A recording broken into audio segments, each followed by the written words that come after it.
MM Mariammal YouTube channel இதுவரைக்கும் பார்த்து கொண்டிருந்த அத்தனை நேயர்களுக்கும் எங்களது நன்றியை தெரிவித்துக் கொள்கிறோம். இன்னும் வில்லிசை பாட்டு தொடர்ந்து போட்டுக்கொண்டே இருப்போம்.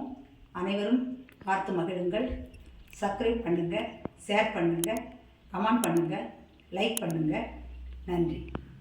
உங்கள் மாரியம்மாள் வில்லிசை இன்று வில்லு பாட்டு வில்லு எப்படி உருவானது என்ற தொகுப்பை உங்கள் முன்னே வழங்க இருக்கிறேன். வில்லு இந்த உலகத்திலே மிக நீளமான இசைக்கருவி என்றால் அது வில்லு. இந்த வில்லை யார் யாரெல்லாம் பயன்படுத்தினார்கள் என்றால், ராமர் பயன்படுத்தினார், அர்ஜுனன் பயன்படுத்தினார், பரசுராமன் பயன்படுத்தப்பட்டது.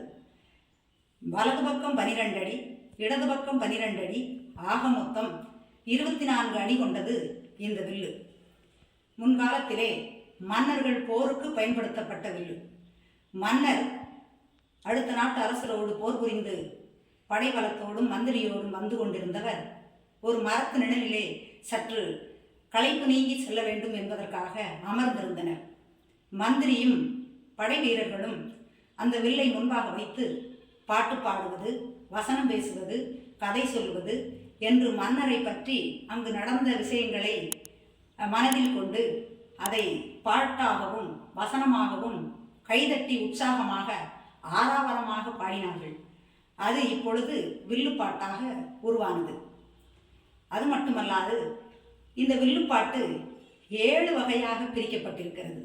1 குறுவடி, 2 காப்பு பாடுதல், 3 குருவணக்கம், 4 சபை வணக்கம், 5 நாட்டு வளங்களை பற்றி பாடுதல், 6 கதை சொல்லுதல், 7வது வாழி பாடுதல் என்று 7 வகையாக பிரிக்கப்பட்டிருக்கிறது.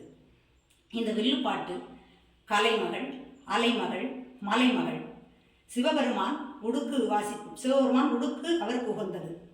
மலைமகள் குடம் வாசிப்பது, கலைமகள் புலவராக பாடுவது, அலைமகள் பின்னணி பாடகி, பின்னே இசைக்கருவிகளை இசைப்பது அலைமகள்.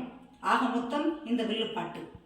வில்லுப்பாட்டு அட்வான்ஸ் வாங்கிய நாள் முதலிலிருந்தே விரதமிருந்து எங்களோடு அடுத்த கலைஞர்களும் விரதமிருந்து பாடுவோம். இன்னும் குறிப்பிடத்தக்கது என்னென்றால், பல ஊர்களிலே சென்று பாடும்போது, மிக முக்கியமான கதைகள் பாடும்போது கண்டிப்பாக மழை வரும்.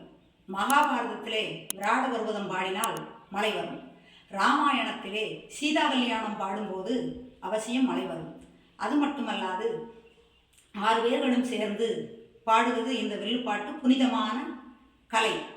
அது மட்டுமல்லாமல் நாங்கள் வில்லுப்பாட்டு பாடுவது, கதை சொல்லுவது, பாட்டு பாடுவது, வசனம் பேசுவது, நகைச்சுவை பேசுவது, நாட்டு நடப்புகளெல்லாம் எடுத்து சொல்லுவது, வல்லுநராக இருப்பார் புலவர் என்று எங்களை மேடை போட்டு மக்களெல்லாம் அழகு பார்ப்பார்கள்.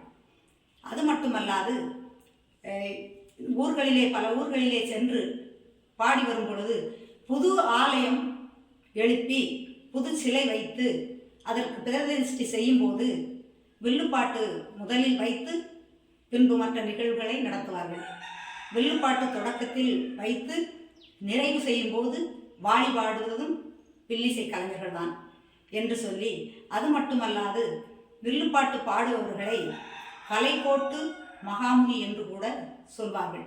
இதுவரையிலும் வில்லுப்பாட்டு உருவான கதையை கேட்ட அனைத்து நேயர்களுக்கும் எம்எம் மாரியம்மாள் யூடியூப் சேனல் தொடர்ந்து பாருங்கள், சப்ஸ்கிரைப் பண்ணுங்கள், ஷேர் பண்ணுங்கள், கமெண்ட் பண்ணுங்கள், உங்கள் பொன்னான கைகளால் லைக் பண்ணுங்கள். நன்றி, வணக்கம்.